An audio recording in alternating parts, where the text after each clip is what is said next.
Hello, welcome back to Up the Villa. This is our match reaction for Newcastle United 3, Aston Villa 0. Boxing Day, we lose again. We pretty much always lose on Boxing Day and nothing's new. And to add to that, we pretty much always lose at St James's Park. We haven't won there since 2005. So standard procedure from Aston Villa. So yeah, we've got a lot to talk about. We've got the game as a whole. We've got the red card incident that we'll get through as well. I mean, fair play to Newcastle. They won. They deserve to win on the balance of the whole game. Yeah, down to 10 men. Went 1-0 up early, so fair play to them. But there's still a lot to play for in the perspective of getting into Europe, etc., for both teams and Aston Villa. So yeah, right, let's get into it then. So we spoke before the game how difficult a place it is to go to St James's Park, how we haven't got a good record there. You imagine you'd want to stay in the game for as long as possible. You'd want to try and ride that first 20-minute storm, classic away performance. The last thing you want to do is to be 1-0 down inside 2 minutes, which is just an absolute disaster start when you're playing against Newcastle, especially at home, because you know they can blitz anybody. They're dynamic, they're aggressive, they're powerful.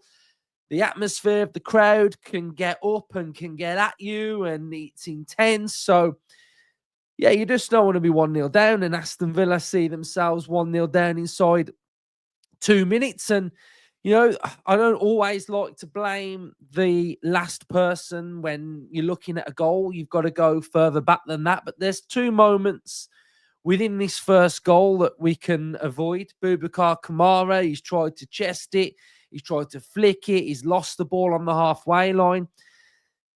And it's pretty much how, you know, how aggressive that Newcastle midfield is. You don't have time. You don't have, you know, you don't have like 3 or 4 seconds, especially in central midfield, to try and flick it up and chest it. And you know they've been able to break on us. I think Tonali's intercepted him, and they're away. So you know you're looking at that first goal, thinking, well, we shouldn't have lost it in central midfield. That's the first one. And then the second one is Matty Cash is positioning for this goal. Now, it he's just not sensed the right danger. Now, what you'd look when you're playing football, what you generally do, and to be fair, Anthony Gordon spoke about this in the summer. I think it was with Gary Neville, when he talks about sort of like visualizing his own game. And he talks about the fullback that he's going up against. And it's about sort of visualizing how he's going to play, what he's going to do when he gets into certain moments. Now, for Gordon, he's obviously looking at it from his point of view of what he wants to do. I'm looking at it from a Villa perspective, and I'm thinking, what's Cash going to do when Gordon gets the ball?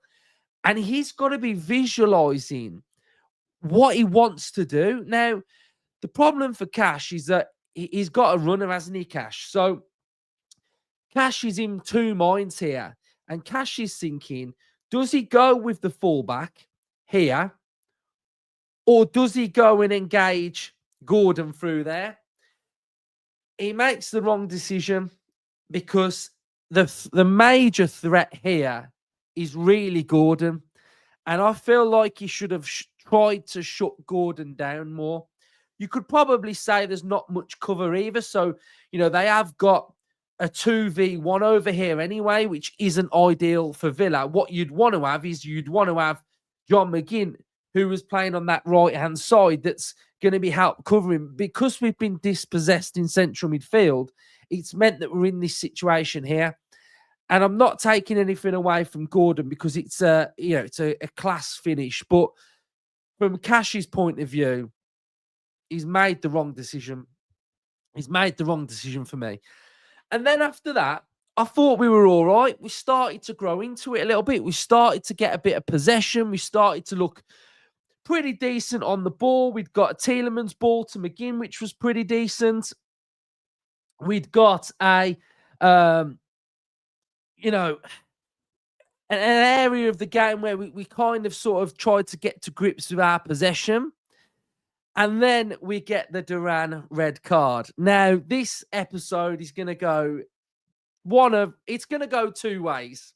We are going to get the Geordie boys that are going to be saying it's a red card, and we're going to get Villa fans that are probably thinking it might be a red, it might not be. Now, bear with me on this one. Right. So, from this angle, we've got from behind the incident.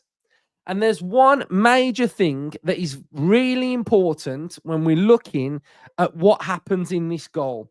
So Anthony Taylor's got a really good position of this, and we've got John Duran, who is off balance, fumbling towards Shah. Now, when we move it on slightly, we're moving it on a little bit. So Shah's about to get on his front, and Duran's still off balance going forward. Now, the biggest thing for me within this whole moment is this here. Take a look at John Duran's left foot when it's been planted before the right foot makes any contact. Now, if anybody can do this motion right now and roll your ankle. Now, when you're rolling that ankle, you have got no support on that left foot. John Duran's support on that left foot has completely gone. He can't put pressure on that left foot because he's rolled his left foot. Now, that next action, I don't think personally John Duran is in control of where that right foot plants and where that right foot goes. John Duran's off balance here because the left foot is being rolled. So I don't think he means it. I don't think he means this. I don't think he can't plant that right foot anywhere because he's completely off balance by the pressure being on the left foot that's rolled. So personally, I don't think he's meant this, and it just happens to mean that his left foot off balance scrapes up Shaw. That's just how I feel like how he lands. He can't position his right foot anywhere, and that's what happens. I mean, if you're going to look at it and think, oh, it's a reckless, dangerous challenge without regarding his off balance, the left foot is completely rolled, then I don't think we can assess that in that way. I mean, here now, his left foot is starting to get a bit of balance, but for me, I don't think he's meant to do that. I think he's off balance. He's slipped. He's rolled the left. So I don't think he's thought about doing that. I don't think he's thought about taking his studs, going up his body. Because if his foot is on that left side and it's being rolled, he's not now thinking in his head, when I put my right foot down, I'm gonna hurt Shah. I'm gonna do some damage on him, because he would be thinking about what's going on with his left foot. You know, you wouldn't be thinking, I'm gonna make sure I injure this player or I do violent conduct, because you'd be thinking about just getting your balance right, surely. So yeah, I don't think he's out and out gone out to hurt him. I think, yeah, that's how I feel, really. I mean, if you feel like that he's gone out and he's meant to do that, then I don't know. But I just think from this moment here, like that foot there, it's like I just don't understand what he's meant to do within that scenario. And then basically the game's gone in it, really.